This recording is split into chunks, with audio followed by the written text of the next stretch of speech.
How's it going, everyone? Welcome back to the Blue Shifting and welcome back to ReWrite. I was gonna say ReZero for some reason. I haven't watched that anime in ages. What's going on?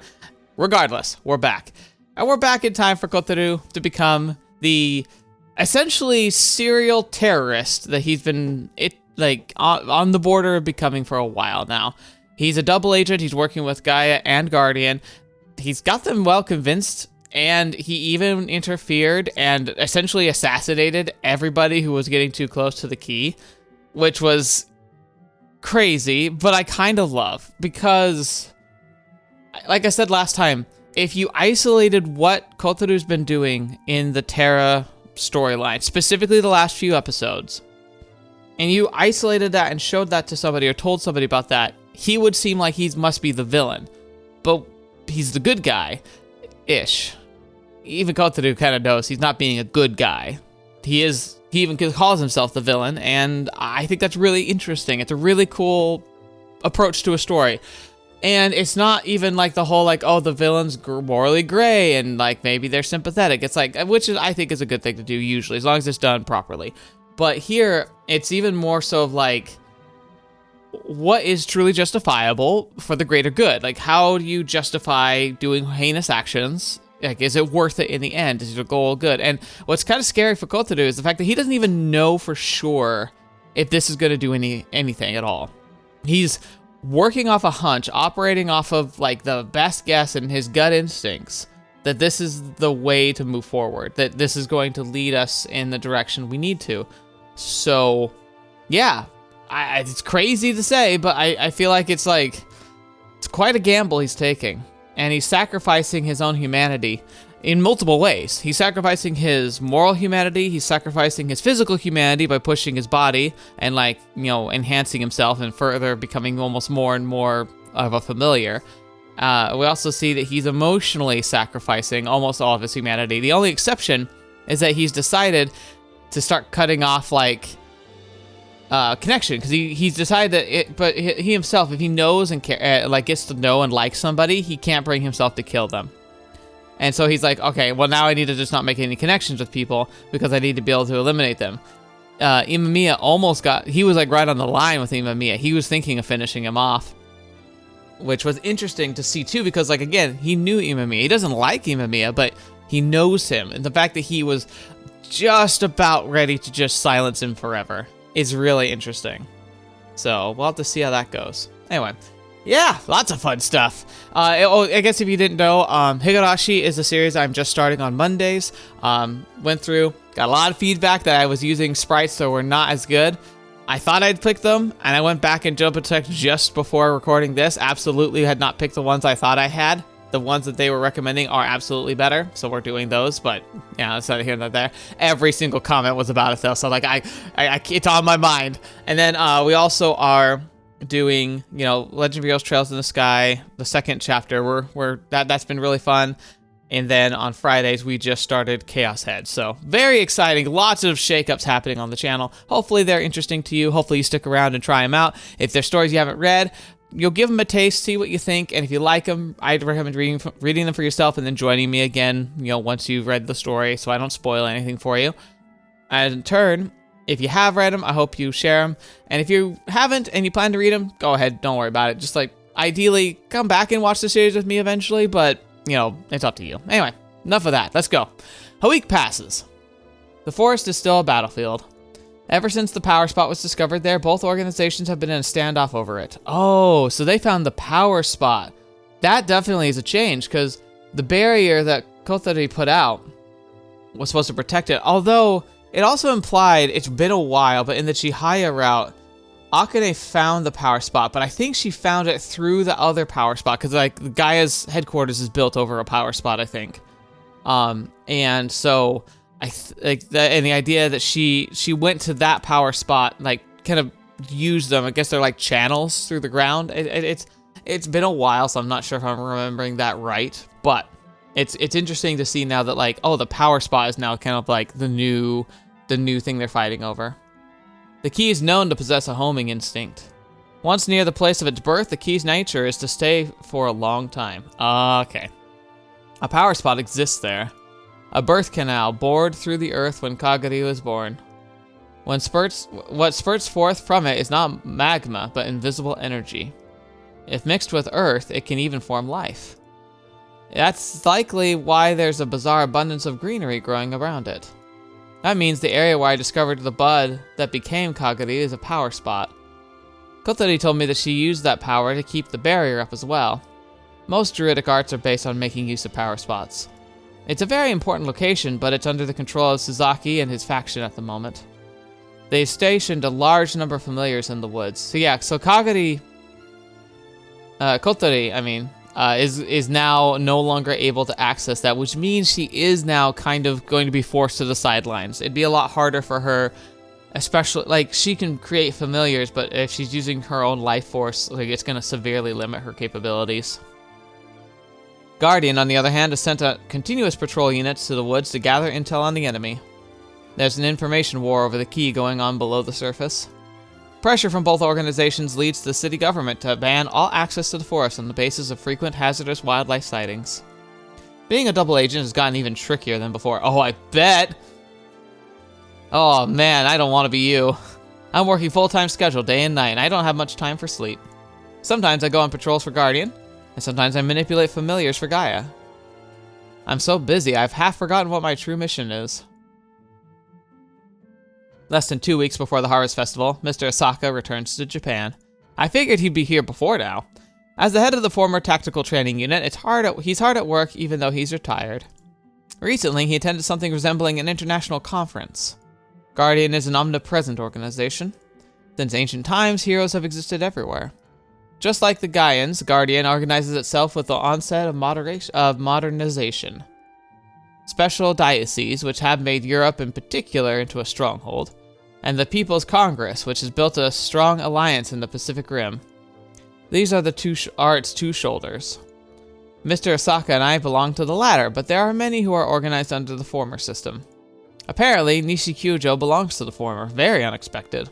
Yeah, it's kind of cool that it's addressing this, because I remember we only really talked about the special diocese. This People's Congress is interesting. It's an interesting alternate side. And it's almost reminiscent, this idea, like, so the special diocese makes reference essentially to, because diocese is a reference to organization of, like, the Catholic Church, and they had a lot of very, like, Christian iconography and words built into their language. So the People's Congress, that starts to herald to this idea of, like, the People's Republic of China, these more, like, Eastern and kind of maybe communist drifting manipulations, or maybe it was an organization that was founded by a regime of communists. And I don't know if that's true or anything, but it just has that kind of feel to it. And if that's what they're going for, it would be an interesting thing to see these two branches of the organization that are supposed to be working together, but would have on fundamental, like, political and, motivational grounds be, like, directly opposed of each other. That is really interesting. Think of them as factions. The dioceses have a far longer history, and they possess a supreme deciding body.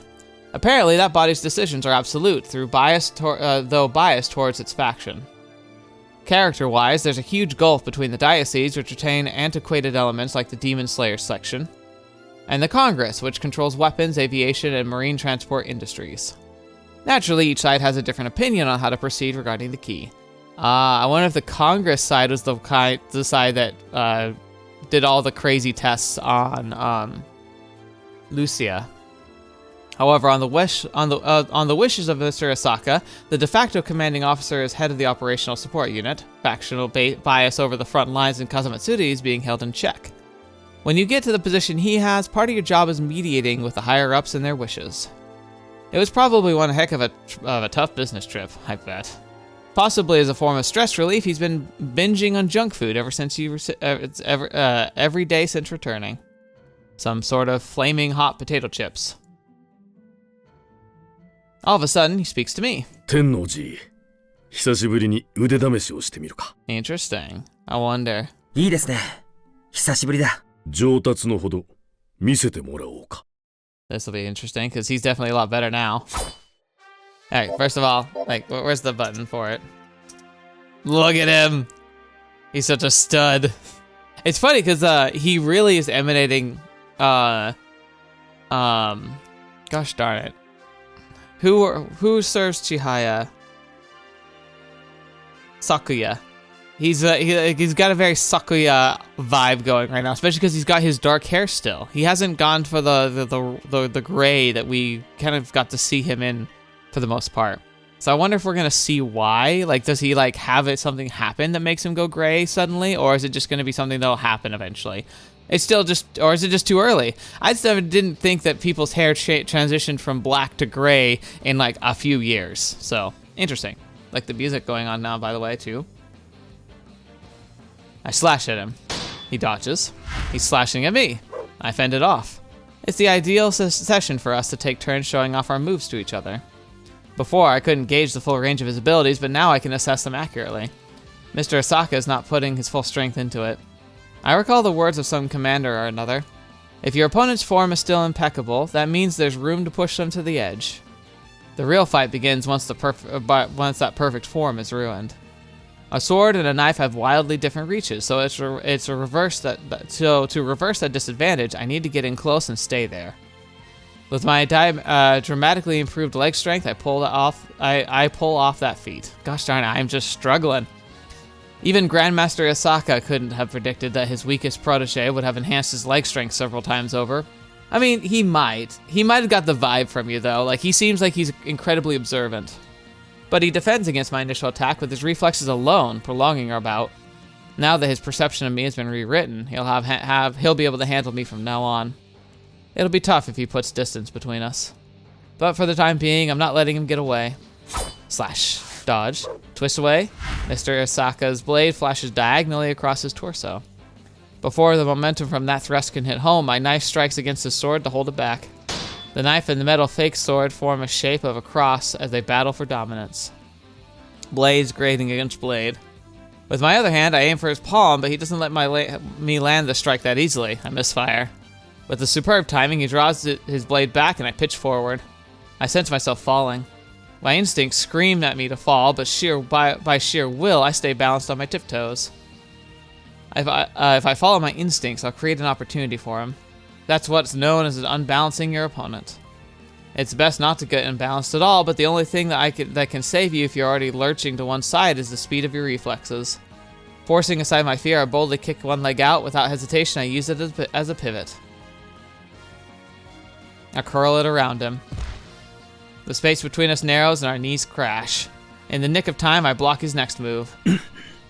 Without missing a beat, he does a total 180. Oh boy. Expert footwork. I can sense I'm about to trip, with too much of my weight on my pivot leg entwined with his. I control the urge to shift my weight from my pivot leg to my back foot. Purposefully, I don't move, lower my hips, and maintain stability. Using my center of gravity to keep my body in check, I narrowly manage to not fall over. Can you imagine actually being able to be that perceptive of your own body? Like, I don't know if that's something that can be achieved when people are, like, actually in peak fighting condition. Like, are masters at the self-defense arts, MMA fighters, soldiers, are they able to actually have, like, a ability to think dynamically in the middle of a fight like this? I love the idea of it, but it feels too fictional. It feels like your mind can't be this logical in such heated moments, which is what training's supposed to do. It's supposed to teach you the instincts, the ways to respond without having to think. So it's interesting. But again, we're talking superhumans here, so that's very likely what it is, but I can't help but wonder, like, if somebody who is genuinely a master fighter could actually maintain control over their body to such a degree, even partially, would be incredible. Offense and defense swap places. Without rushing or hurrying, I push with the knife. He absorbs exactly as much power as I put out. If I use 5% of my strength to push, he absorbs 5%. If I hit him with 10%, he stops the blow at 10%. We struggle for supremacy. There is such a thing as letting someone else have the glory. I purposely draw out the fight in order to learn from him. Even so, he's so good that if I can't match his power, he'll crush me. I have the precise amount of strength right now to keep up with Mr. Esaka. Going easy on me. It's like we're playing shogi or chess. We used a variety of tactics during our opening moves, but from the middle to the end game, it's a scramble to find moves we can make. Whoever makes a mistake will end up cornered, left with no options. I mobilize every single nerve ending to move my arms and legs.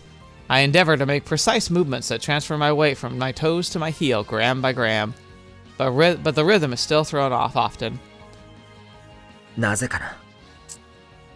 先のことを考えたら、本気でやるべきではないのに、今の力量は伏せておくべきなのに。Because he's saying I might have to actually fight him for real someday. Yeah, that's a decent point. Sparks burst in front of my eyes. The twang of metal against metal is comforting. 成果を見せたい。Yeah, interesting. So our instincts are to show him, which is cool because it's diametrically opposed to what you would expect. Okay, then. Sorry, I'm really thirsty this morning. I think I pushed too hard and worked too hard yesterday, not drinking, and so I'm feeling the effects today. I'm going to show him. I judge my timing.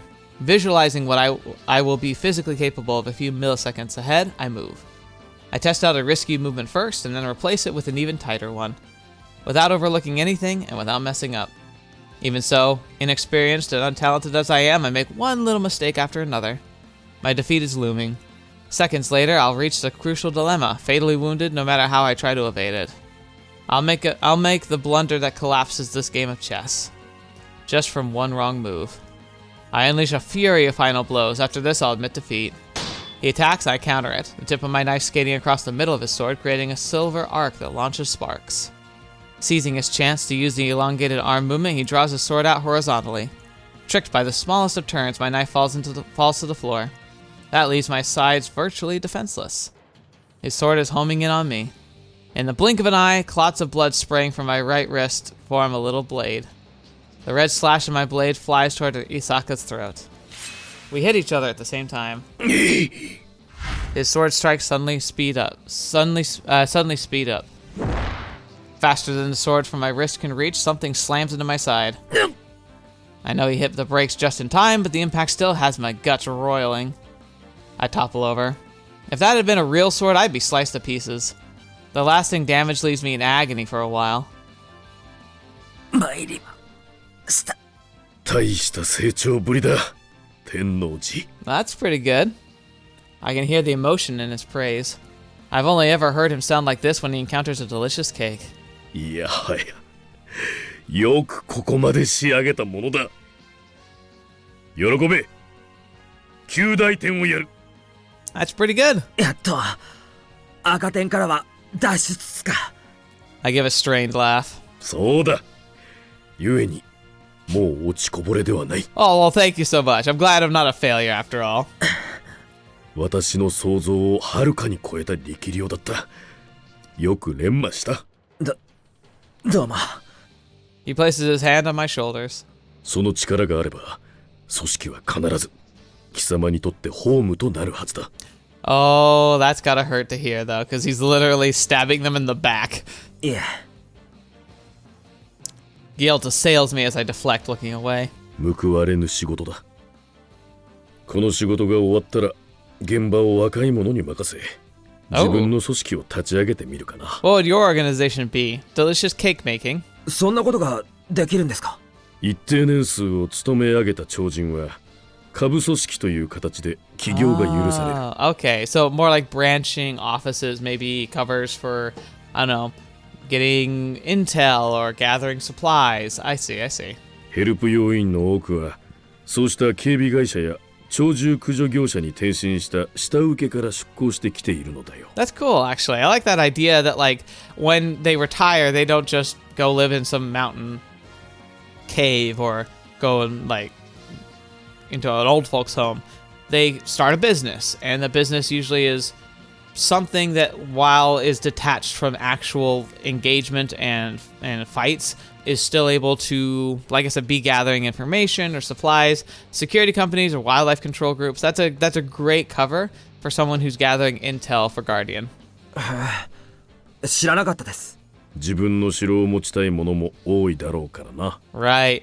You got superhumans. Remember, the whole concept behind the superpowers is this belief that you alone have the power, this ego to genuinely believe you can change the world that manifests into powers at the expense of your life force. And so it makes a lot of sense that like a way to get a former agent for Guardian to feel happy, give them a domain, give them a place where they are like top of the mountain, chief executive officer, managing and doing kind of exercising control, and that would help feed that vanity that keeps them going. 江坂さんが独立したなら俺を雇ってくださいよ。物好きなやつだな。いいだろう。だが給料は期待するなよ。The joy of winning his approval and an equal amount of pain are battling within me. But deep within the pain hides a calculating heart fostered by long-term betrayal. あれがあの一瞬だけ見せたあれこそが Okay. 江坂さんの本気の速度が。Yeah. So he actually had to try. At the very end, he had to try. Genuinely. Ooh. That's good information. 2 stages to go until it's in reach. I speak to Suzaki for the first time in a while. しばらくだった。例のローラー作戦ではご苦労だったね。いえ、ろくな成果を上げられませんで。生き残っただけでも成果と思いなさい。That's fair. その手はどうしたのかな？ My right wrist is wrapped in a thick bandage. 少し怪我をしまして。大事ないのかな？ええ。ならいいが、報告を見たんだが、いくつかわからない点があってね。教えてもらえるかな？ I've been wondering for a while what Suzaki was going to do because they've had that distance. So I wonder if he thinks that he's a traitor to his cause now and what that's going to translate into. So it's funny because Guardian is the heart-wrenching side because a lot of them are just trying to do their best, and watching him have to betray them was really hard to see. Gaia is like the nervous. It makes me nervous because there's just so much unknown there. はい。いくつかの報告によると、親子連れの姿が目撃されているということなのだが。Whoa, what? 君は？さあ、自分は見なかったですね。そうか。君たちのいたポイント付近なのだが。Parent and child, would まあいい。that have been Kotari? ガーディアンの動きについてなんだが。He didn't cross-examine me about the Enishi house thing. But that doesn't mean I'm off the hook. His doubts remain all the more present despite amicably leaving his office. I get the feeling I'm not going to be invited to get close to the core of Gaia. Suzaki's the type to never put his trust in one of his pawns that suffered a setback. ここに留まる意味が薄くなっていくな。I sense that I'm at a dead end. There's still a lot I haven't thoroughly investigated. I'd like to learn more about their secret ceremonies. Should I join Kashima's side now? Change my fake ID, rework my face? 鹿島は見抜くさ。 Yeah, she will. I get a cup of coffee from the vending machine and lean against the railing that overlooks the atrium and concert hall. I've gotten completely stuck all too easily, even though I'm the one who created all this chaos. Issues that brute force strength can solve are fairly inconsequential, staving off the battle for now. I thought that would make a good memory, but now that we're here, it seems so shallow. 良き記憶。 A memory for the planet can't be a sad one. That would trigger destruction and re-evolution. The Earth is drying up. If re-evolution results in the loss of mass amounts of energy, it'll be a dead planet. So a good memory should be one that contributes to preserving the Earth's current state, rich with vitality. Environmental protection, eco-friendliness, recycling, low fuel consumption. What does Kagari think of these things? I mean, honestly, it's like, maybe cold fusion is the way to go. Like, if we can find an energy source that not only is like relatively clean, but produces enough power to sustain our current lifestyles and the future, honestly, cold fusion is probably the most likely reality. And that's the thing, is we're still in the experimental stage. Maybe it's not truly reality, but there's a lot of steps that have been made. I feel like we should be putting more energy into it because we wouldn't want to be left behind. But the idea of being able to take abundant and easy to get access to hydrogen and be able to fuse it to gain incredible amounts of energy, and the kind of resulting fumes and exhausts being heavier elements and some radiation, but the radiation that would be manageable to work with. I mean, that's about as good as you can hope for, because if we could switch to that, I feel like we could easily stop draining resources from the planet itself. Granted, we'd still need to worry about landmass consumption, improper use of like the jungles and environmental correction, but I feel like if we could solve the energy crisis, or looming energy crisis, we would likely be able to put a ton more energy into solving those problems. None of that is enough, is it? I get lost in my thoughts, then I hear singing. Oh, the Song of Destruction. It's coming from the concert hall in the atrium. 聖歌隊ってやつか。 Dozens of white-clothed women are joining their voices in song as Kashima Sakura looks on. It's a cappella. It's a cappella with only one melody. It's an antiquated song, or perhaps I should say a primitive one. It's as if they're chanting that one single melody together as they sing. I couldn't see much before, but now that I pulled down my hood, I can pick out a familiar face in the choir. イコさん。 Memories of those of those halcyon days replay in my mind's eye. Those days we can never go back to. ただいま。 Look at that. That's beautiful. That's a really well done picture. And like the superimposition of the hands on the glass. I know from artist friends that hands are tough to draw in a way that looks like good. Whoever drew these these pictures always nails like the way that the characters look, the hands, and just getting the proper scale here to make it look like the hands are appropriately touching a piece of clear glass, I would imagine is incredibly difficult. I don't know for sure because I'm not an artist. I haven't tried to draw more than like rudimentary stick figures, but I feel like this just captures me. I just look at it and immediately I'm like, this is impressive. I don't know how to tell you exactly why, but it is. Kotarou. Hey, Kagari. Kagari woke up a few days ago. あんたには悪いが、今日も状況は動かずだったよ。まあ、あんな大作戦の後じゃな。時間ありません。Uh-oh. But I don't know which one I like more, her looking at him or her looking out the window. Kagari's lost some of her language skills. I don't know why. Kotarou said she doesn't know either. She now has a hard time talking like she did before. わかってる。また何か考えるさ。時間ない。もう間に合わなく。Oh.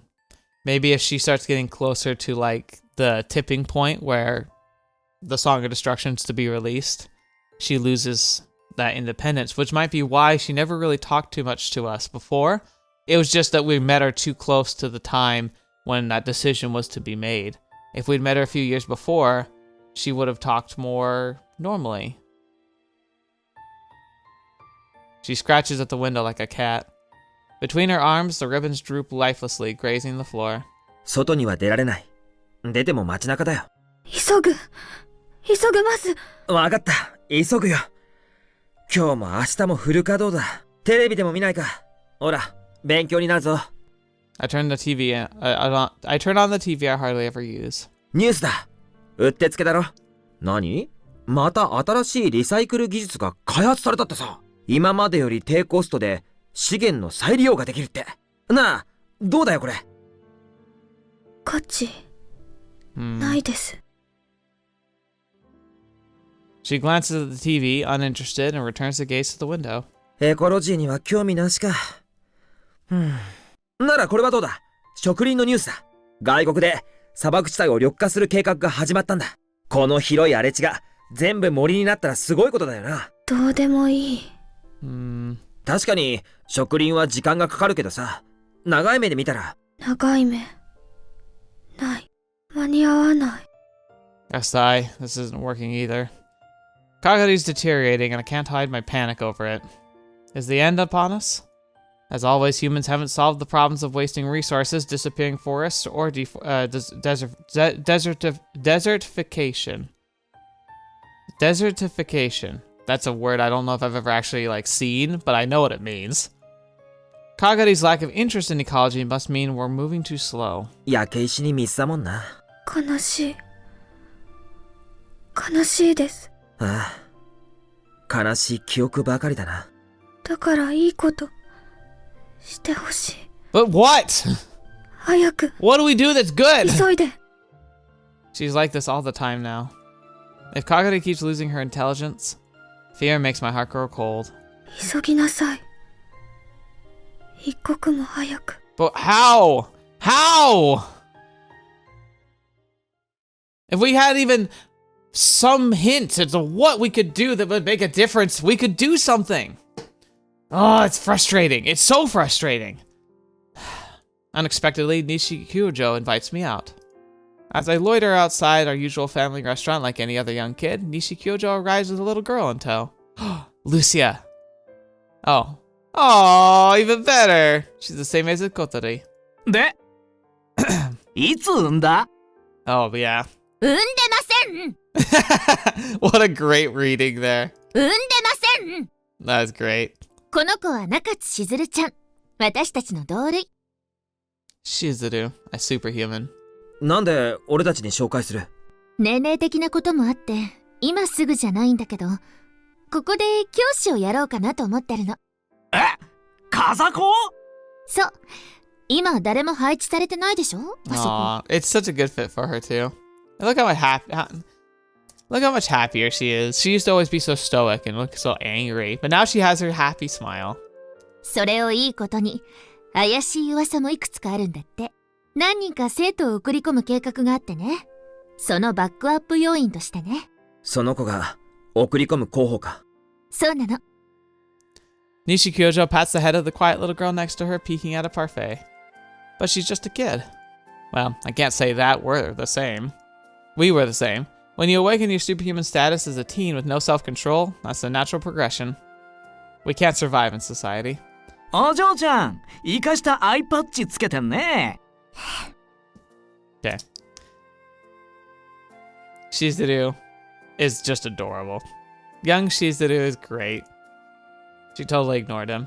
怖がらせないでくれる？話しかけただけよ、俺。それでね、あんたたちにも今のうちから面を通しておきたくて。現場レベルで繋いでおきたいわけね。そういうこと。She's gotten so political. Her personality is slowly growing brighter and brighter too.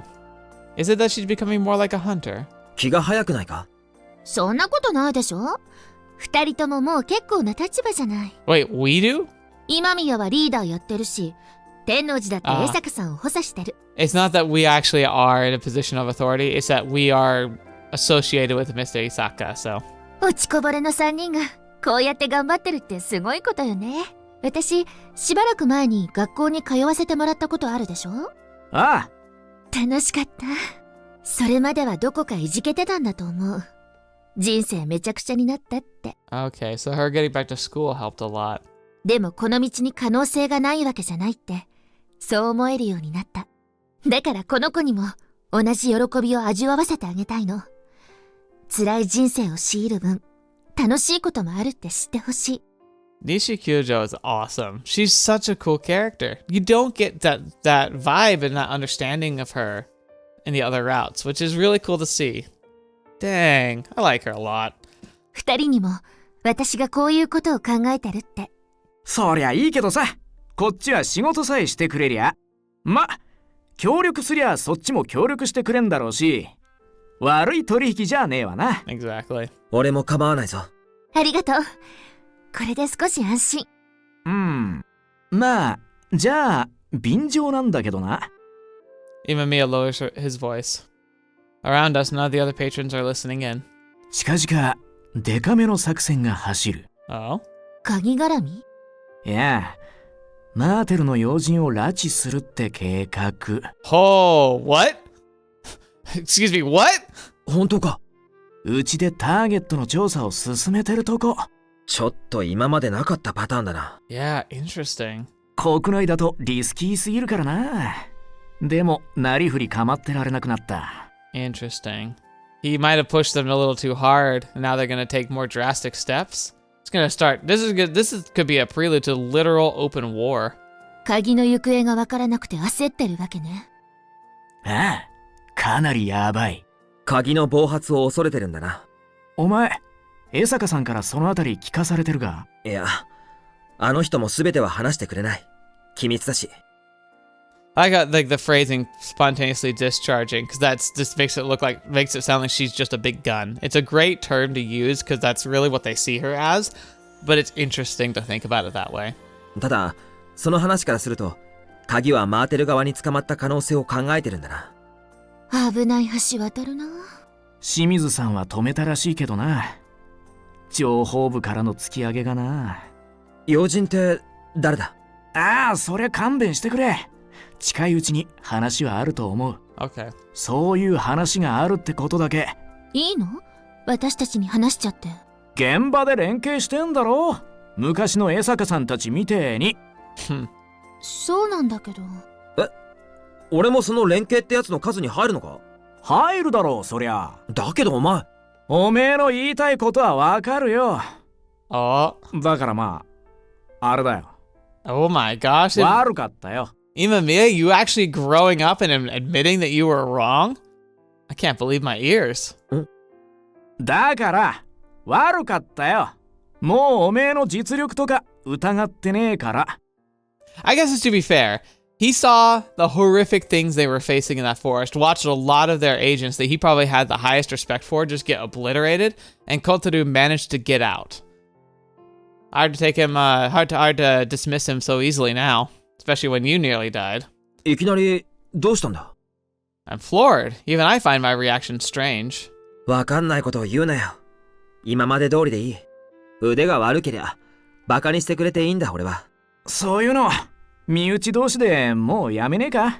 これからどんどんやばい作戦が回ってくる。互いに便宜を図っていかねえとマジで死んじまうだろ。You know what?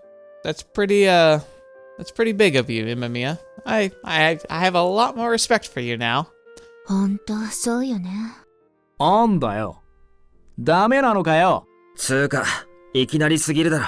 そろそろ歩み寄るべきだろ。A self-satisfied look on his face, Imamiya pokes at the ice in his glass of the straw. まあ、俺に心を開けとか。In that case, he's got some nerve. そっけない態度取ってる俺が悪いから、俺に折れろと。俺も折れる。半 Hmm. 分ずつだ。男同士の友情。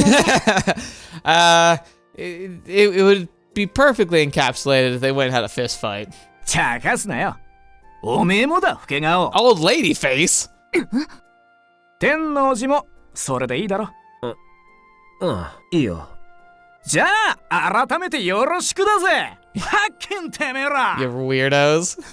Imamiya holds out his hand. Uncomprehending, we all stare at the back of it. 手を重ねろって話ですよね。Oh, he was doing like the team cheer thing. Oh, Imamiya, what? わかれよ。戦友の証だろ。そういう意味。That was a good laugh. Nishikyojo lays her hand on top of his. ほら、天王寺も。Whatever. It feels like my heart's being squeezed in a vice. This is one lie I don't want to tell. But... 左手でいいか？まだその手治らねえのな。いいぜ。よろしく頼む。pasting on a smile, I lay a still perfectly fine left hand on top. Shizuru, the little girl, places her tiny hand on top of mine. Aww. Oh, I'm gonna die of cuteness! あ、いいね。チームワークってもう分かってんな、パン。こういう変わった子なの。ほんと、よろしくね。オッケーよ。じゃあお前も今から今宮組の仲間っしょ。God, this hurts though. This hurts. 極道じゃあるまいし、そんなチーム名嫌。Yeah, we're not team villains and also like, we're not team Imamiya. Like, no. もっと可愛いのにしましょう。どんなの？ピンクエレファンツ。What an interesting choice. 可愛くねえよ。でけえよ。しかもピンクだときめえよ、ゾウは。I wasn't able to get a word in edgewise. My heart's been crushed to bits. Why did it turn out like this now? Why did I gain their trust after betraying them? Why did someone I never thought I'd see eye to eye with meet me halfway? Oh, now he can't kill them now. All I can do is manufacture a fake smile and make a fake promise. I should have cracked a fake joke to go along with them. But for some reason, that was the one thing I couldn't do. Man, that is, if there's anything that's a sign that Kotarou is like really in pain, it's the fact that he couldn't crack a joke. Because he was the king of cracking jokes when it's really inappropriate.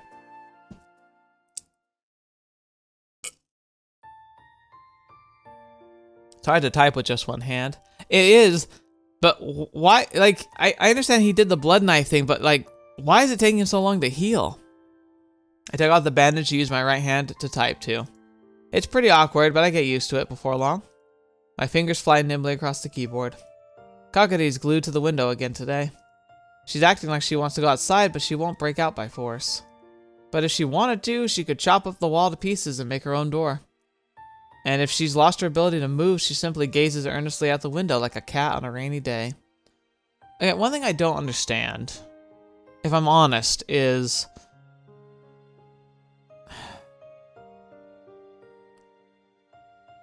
why is it that Kagari somehow knows what she needs to find, but she can't define it?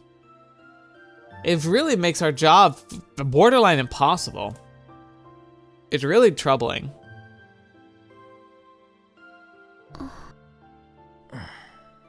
Every day we have a little less time left. Kagari doesn't eat, she has no need to bathe or use the toilet either. I catch myself involuntarily touching Kagari like she's a sculpture or a houseplant, but then I feel guilty. It's getting me all mixed up. Visible, but incomprehensible. She's approaching that kind of state. Na, miro yo. I point to a shiitake growing cat. I was like, what is that word? I bought it at the store. Tons of shiitake mushrooms are already growing in the bedlog. しいたけ。ああ、しいたけだ。地球緑化。大成功だぜ。Her eyes say she's really not interested. やっぱこの路線じゃないな。I pull off a mushroom and pop it in my mouth. It's good. The good memories that Kagari wants have nothing to do with eco-friendliness or planting trees. The scope is too small and it's coming too late. If it's not something with more visible results, I doubt it'll get her attention. ガイアとガーディアンの闘争を抑止する。それしかない。I mean, that's something, but like, how do you stop it from even the whole organization? I feel like we can barely do anything in the local area. I almost wonder if we're really barking up the wrong tree. Why can't we show her friendship? Like, it's silly, but like, that's one of the best things about humanity is the fact that we can have our differences but still be friends. The fact that we can forgive and grow and have dreams and support each other in those dreams. That it's all beautiful. It could be so much more. And I've always thought that that would be the good memories. It'd be like, yeah, we destroy things and we even fight each other, but in the end, the majority of us build up lives full of friendship and joy and hobbies. Those feel like the good memories that she would need. So it's almost like, what if instead we just helped her make friends with people? Maybe that could have done it. I don't know. I closed the laptop and was doing work on and turned on the TV. By the way, I also just realized while I was reading that line, I essentially was just stating friendship is magic. It sounds really dumb when I put it that way. But it feels like if there's any good memories about humanity, it's the fact that we can connect with each other and do something greater because we're willing to work together to try and make the world a better place. Like, I feel like that's the joy about what makes humanity so good and why it's worth fighting for. But it really sounds hammy when I say it like that. The news is reporting on space. The Earth-like planet with water and oxygen has been discovered 18 light years away. By the way, someone pointed out, I thought that was really cool. I don't know for sure if this is the case, but someone was saying that the reason why oxygen in an atmosphere is really exciting is because oxygen by its very nature is a fairly unstable element. It burns, it wants to react, and so it tends to be aggressive in its interaction with other matter. and that without life on Earth, oxygen would likely not be very prevalent in our atmosphere because it would just interact and bond with stuff and make other elements like water or other things. And that the reason why we have so much oxygen, which by the way isn't even that much, I think it's like 8% of our atmosphere, but the reason we have so much oxygen on our planet is because of life, like plants, plankton, and other life organisms that give oxygen off as a byproduct while they devour carbon dioxide, like to fuel their life force. And then we came along as more complex life that used the oxygen because of its capabilities. It becomes a good vehicle for transferring energy and storing energy. And so the reason why seeing an Earth-like planet that we observe through spectrometers having not only water but oxygen implies that there could be life on that planet. Not the water per se. Water, we just feel that it's such a fundamental aspect of life on Earth that it feels like it's really likely to be important and be necessary for us if we were to go there. But finding oxygen in an atmosphere on a planet far away could imply that it already has life on it. Some form of it, anyway. So finding oxygen on a planet is far more exciting. Oxygen and water together, very exciting. 18 light years. A distance of 18 years at the speed of light. For a moment, my heart fills with a childlike innocence. I head back to back when I attended those meetings. Yeah. Kagari reacts to that news item. She leaves the window and turns to face the TV. なんだ、星のニュースが好きなのか。星、水。地球型惑星ってんだ。最近よく見つかってる。しかも結構近い。20光年とか30光年の世界だ。Like, that sounds like a long distance, and it genuinely is, but when it comes to galactic scale, that's not even far. And actually, the idea that we're finding planets that have what we would consider building blocks of life and being in close enough to their star to potentially foster life like Earth-like life, the fact that we're finding multiple of them within like 30, 40 light years of us really is starting to stack the odds that like life in the universe is probably more common. We just haven't found proof of it yet. But the fact that the formula that let life form on Earth is not as uncommon as we initially thought probably means that the rolls of the dice will lead to some form of life, assuming that all you need are the proper building blocks for life to flourish, which based on what we've seen of life, that seems to be the case. So yeah, pretty cool. お行きなさい。 Oh, maybe that's what it is. The hope is that we need to go to another planet. いけないさ。ロケットもないし。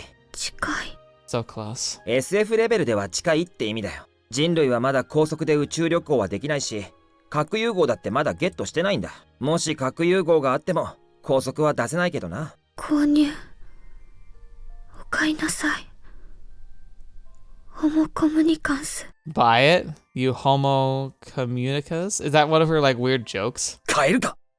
ネット通販。 Oh, that's adorable. ネットでも買えない。Just go buy a fusion reactor and a rocket on Amazon. We'll just go to space. For one, it isn't for sale. そういや、太陽光を受けて燃料なしで加速できるってのがあったな。 Oh, he's talking about solar sails. That's true. That could work, but there's a point when you get past the Oort cloud where I don't like the whole idea about the Oort cloud is that each star has a sphere of influence, and while the light would continue on, it would be so dissipated that there'd be a point where solar sails, no matter how big and how effective they were, would just no longer be pushed. Well, they theorized it could be pushed more, but I think you get past a certain point, there's going to be eddies and essentially gusts of solar wind from other stars that are going to mingle and just make it inconsistent. I don't know if solar sails are very likely to be a actual, like, beyond the solar system method of travel, but it could be a really efficient way to travel in the solar system if you wanted to head out and just not worried about heading back. あれなら今まさに研究されてんのか？でも人が乗れるほどの水力かって言ったら、いや、そこはハイブリッドでいけるか。 No, the one of the best things we have is theorizing is like, there's an argon engine, where with a little bit of energy, you can essentially throw argon against a plate and it transfers like molecular levels of momentum with a very little energy, but you can set up a cycle where it does this repeatedly and could make a very low but consistent level of acceleration. And that's the thing, is that if you are traveling in a vacuum and you have a consistent source of acceleration, even if it's very small, that can build very, very quickly. And because you're in space, there's nothing that, well, unless you hit something, nothing is going, like, you don't just slow down. We deal with friction so much on Earth that naturally drags you down and stops you, that you kind of have to have an excessive amount of acceleration just to overcome the natural friction state. That's why bikes are so easy to move compared to just walking, because walking introduces harder friction forces from gravity pushing down on us than on a wheel, which uses a lot of that gravitational force to continue to move forward rather than as a stop point. It's really interesting. Physics is great. It's so cool. I wish I were smarter and could finish my degree, because I just think physics is just the coolest thing ever. Once you start to understand how it works and how it applies to real life, it genuinely is a joy to study. 光。将来、光を受けて宇宙を飛ぶ帆船みたいなものができればいけるかもな。移民船だな。20光年を小刻みに王冠ミッションなんてかなり無理がある。Oh yeah. もう人工生態系ごとのんびり移動して惑星に着いたらテラフォーミングしながら資源を吸い上げて数世代後に星がこなれたら移住。これだ。あ、テラフォーミングってのは惑星改造のことな。She stares at me.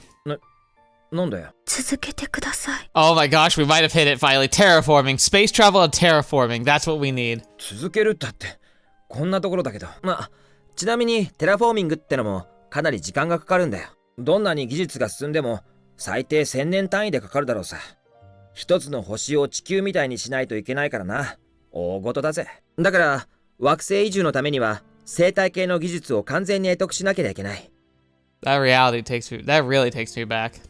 This is all stuff I was taught at a meeting or read in books when I was a kid. That's not entirely true, but it's probably true. The big hang up for terraforming really is like temperature and making sure that the chemicals are there. Which is why we look for planets that already have water, we already have oxygen. We want to look for planets that already have carbon, and we need to find them in the golden zone, because otherwise terraforming would likely be such an undertaking, it just wouldn't be worth it. But if you already have the majority of the components there and you have the proper, temperature gradient, essentially you want to make sure it doesn't get too hot or too cold. It has to be, essentially we need a place where water can exist in 3 states at once, which is on the galactic scale, very small window. But if you can just have that, even if it scales heavily one way or the other, those can be mitigated. If it's like mostly an ice planet or it's mostly a ball of steam, kind of like Venus, those are still more workable. Now, Venus is extremely hot and it has a lot of acid flying around that would just break down a lot of organic material, which is really, really, really not good. But if you had a hotter planet that had just really thick volumetric clouds that are constantly raining, but it didn't have like copious amounts of sulfuric acid, that could still be workable. And at that point, the hardest part there is just making sure we have a habitation that could keep humans alive, and hopefully we could then tweak the environment. But again, you're talking scale of environmental, like we are accidentally slowly terraforming Earth through our actions and inactions with climate change. Essentially, climate change, human-driven climate change, is a form of terraforming. It's just an accidental terraforming, kind of like the domestication of dogs from wolves. We didn't really know what we were doing, but by breeding and providing homes for dogs that were more docile, that were willing to listen, that were temperate enough but also strong enough to perform the duties we needed, we bred dogs out of wolves by encouraging traits and encouraging environments that fostered the development of what we wanted. The Earth, unfortunately, is going through something similar, but unfortunately it's going in the wrong direction, but that's because of our actions. Whether you agree that that's a majority cause of climate change, or if it's just a small part of a natural cycle of climate change, I don't really care. The idea is that we have an effect on our environment. And if you ever doubt that, just go to a major city and breathe the air, and then leave the major city and go and breathe the air. the fact that our very presence and a large amount of people and vehicles traveling in a small space creates smog and creates air that just doesn't taste right and has odd smells, it should be enough to tell you that we changed the environment by merely existing there in our current society. It's a fact. The reach of that scale of that type of change is hard to measure, and a lot of people debate. But the fact that we do should tell us enough. We should try to not do that anymore. Anyway, the trouble with getting to a planet and trying to terraform it is the best way to do that would be literally to do what has destroyed ecosystems on Earth, which is to take what works on Earth, go to another planet, plop it down, and make it work there. If you had all the right chemicals and components and atmosphere and everything, it's very likely you could take life, this isn't just humans, but like plants and animals, and bring them to another planet and plop them down, let them do their thing, introduce microbes and bacteria and all these other like fundamental components of a life cycle and system, and it might be able to override and take over that planet's existing ecosystem, as faint and frail as it might be. Because we're most likely going to find planets that already have life on them if we're looking for the right criteria, but it's most likely going to be microbial, maybe like some form of like amoeba in the oceans and waters, maybe some kind of, I don't know, mycelium or, fungus, because I don't know, if there's any type of life, most likely something like a fungus will be there. Something will live off of the death and life, end of life cycle of life. Like it's inevitable. They're gonna come together. So anyway, most likely we're gonna find barren planets with just very, very basic life, and we're probably gonna just obliterate whatever's there with our very much more complex and aggressive life. But it's hope. It's possible. 人工生態系ってあれも大変なんだぞ。密閉された環境に生態系を再現してどれだけ生活していけるかって実験があって、Yeah. 確か2年で限界になっちまったのかな。No, I think they've done better than that. I think trying to do a complex system, that's true. But there's there's sealed terrariums that they've done where they try and put in everything they need for a full life cycle and for creatures in a sealed environment that's in water, where none of it needs exposure to air to live and die and grow and feed and everything. And they've got those to live in perpetuity. They also need light though. That's that's another component. 酸素や二酸化炭素のバランスが狂ったり、食料が取れなくなったりして、まあそれは生態系を直に再現しようとしたせいもあるけどな。割り切って機械を導入しまくれば、またずっと時間は伸びる。それで旅ができますか？ That would be cool. いや、問題はまだまだある。移住先の星に行って、すぐに無駄なく作業に着手しないといけないだろ。余計な物資は持っていけないし、失敗も許されない。入念に計画するためには、あらかじめ惑星の状態を把握できてなきゃダメだ。差し当たっては、今以上の観測技術が必要だな。惑星を直接観察して、状態を分析しておくんだ。現地調達できる資源と、こちら側から持ち込まないといけない資源が、物資と人材。移民船はどう考えても巨大なものになるな。そういうものをどうやって建造するか。いろいろ考えないと。Now, ironically, the transport ship is actually the smaller problem because we've gotten a lot better at, and we're even developing further into being able to just construct stuff in space. If you getting the product from the ground to space, that's difficult. But I'll tell you what, if we actually can get some production materials up, getting stuff on the moon or even mining asteroids could get us all the physical material we need, and even a lot of like the fundamental aspects of that we would need to sustain life and make a spaceship and everything. Like, iron is so abundant, and even like I think they theorize that, and I've seen that like on the moon there's a ton of like aluminum and iron would be fantastic building blocks for making spacecraft, and the moon's a lot easier to get stuff from the surface to space. So we're getting there. The Artemis program and this idea of actually having a somewhat temporary but leading to a permanent manned station on the moon, I think is the first building block to us being able to truly explore space. So yeah, lots of exciting stuff actually happening in the real life now, but he's right that there's a lot of hurdles. One of the biggest ones again being a transport.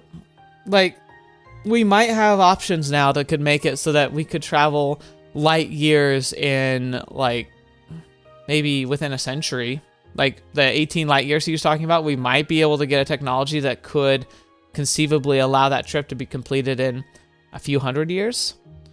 But that's still, you're talking a generation ship where people are going to have to be born, live, and die on a spacecraft that's on a one-way journey. Or we'd have to somehow do some type of cryogenic or freezing or sleep pod or something that could preserve and slow down metabolisms without killing people. And that's also really, really tough. It's a huge problem.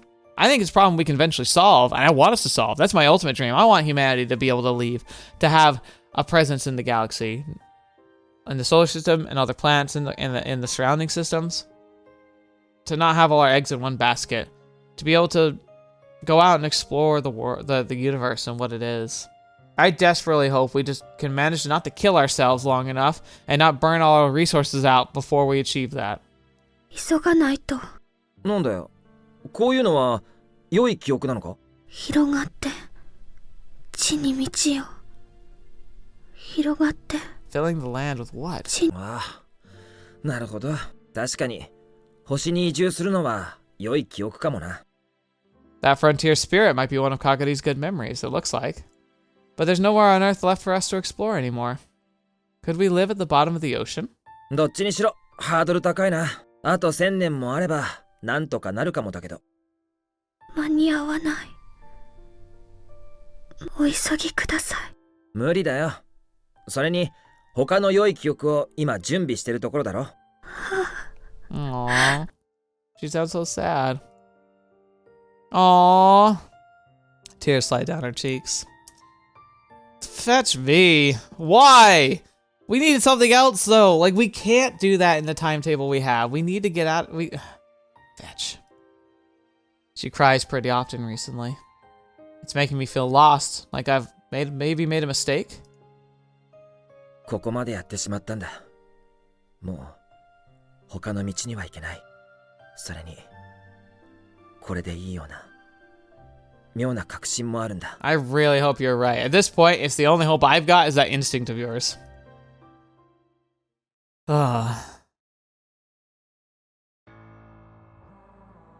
Okay. Things are about to take a serious turn. Alright, we'll stop here. I rambled a lot this episode, but I feel like it was good stuff.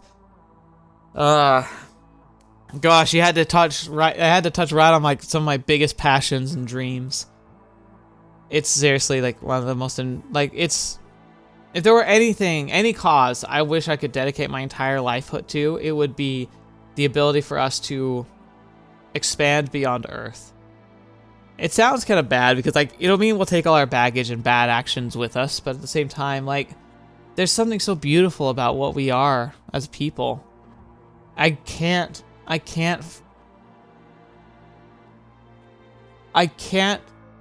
limit my thoughts about what we can be by being too pessimistic. Because I look around and there's a lot to be pessimistic about, but I have to have hope. I have to have hope that the majority of us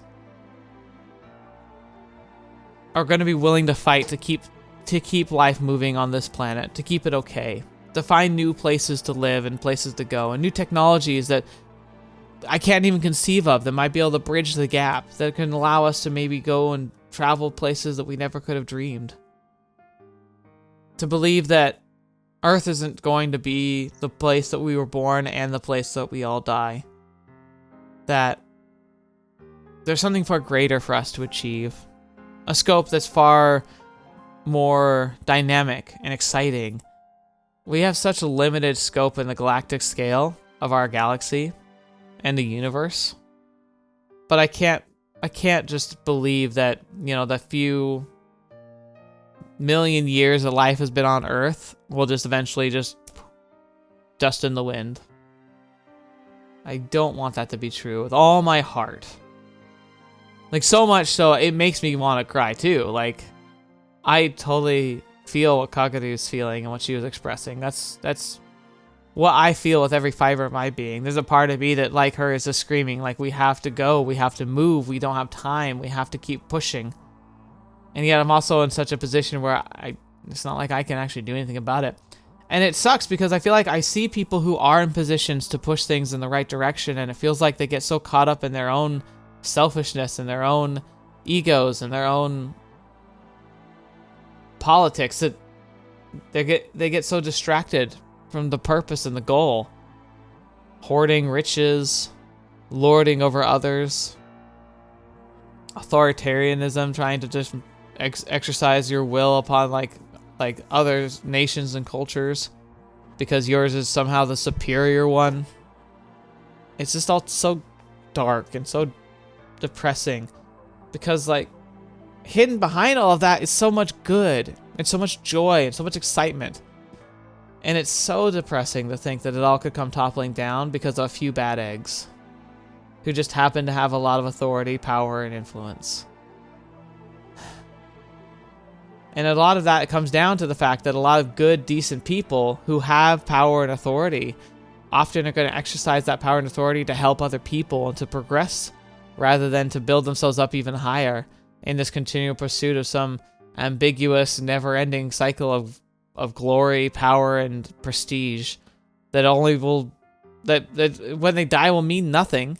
Yet for some reason they seem determined to just never quit but destroying everything around them to make sure that they succeed and to put down anybody who tries to challenge the way they're doing things. It's just so toxic, so evil. But we're people. That's what we do. And a lot of those really ambitious and really destructive people are the foundation of how we got to where we are. So maybe we need that, even if it feels super, super wrong at times. Maybe it's a fundamental part of the formula. I don't know. I'm getting really philosophical today and really at a loss. So we're going to end here. Obviously, if that's not very clear, we're ending here, but that's okay. Thank you so much for your support, for watching, listening, following the series. We're going to hit 100 episodes of this soon. That's pretty crazy. I'm very happy, though. Very excited to continue and to see where this all leads. Thank you to the patrons and members. So those of you who are supporting directly, just know that I'm going to do my best to be worthy of that support. I'm really grateful for it. And everything you give is going directly into trying to make the channel better. I'm thinking I've been putting aside some of it because I think it's about time for me to get a new camera that records me. I don't use a webcam. I use a digital camera because you get a much higher fidelity and it works as a backup. Well, you put all your eggs in one basket. I've had times before where the audio I'm recording on my computer crashes out or has a glitch. And it's been nice having a exterior source of similar audio because it is it's an emergency audio source I can use, but it also helps me make sure that everything is synchronizing like my face and hand movements to my voice. It gives me another perspective to use as I'm editing, which has been invaluable. Obviously it wouldn't be very expensive even too, but it's just nice knowing that like I have things I can put that stuff to. So just letting you know, that might be the next thing we do. The next thing I work towards upgrading would be the face cam, the camera I use for this, because it's showing signs of age, and I'm worried it's going to just crap out on me in the near future, and so it's just probably time I start looking into it. So I'll be focusing on that as the next goal. Probably won't be getting art for the channel for a while. Not that I've got a really good setup for that, thankfully, and it's not too expensive, but trying to put away some of the channel funds and you know, work on making sure that things stay as stable as possible. Anyway, enough of that. You don't need that back channel stuff, back end stuff. Thank you so much for being here. I appreciate each of you. I hope you have a good day. I hope you have a good rest of your week. And yeah, by the time this has come out in the United States, things have either been made clear or are getting really crazy. So hopefully the peaceful side. Gonna hope for that. We don't need more chaos right now. Anyway, thank you so much. And until the next video you're watching me up, see me next. I'll see you there.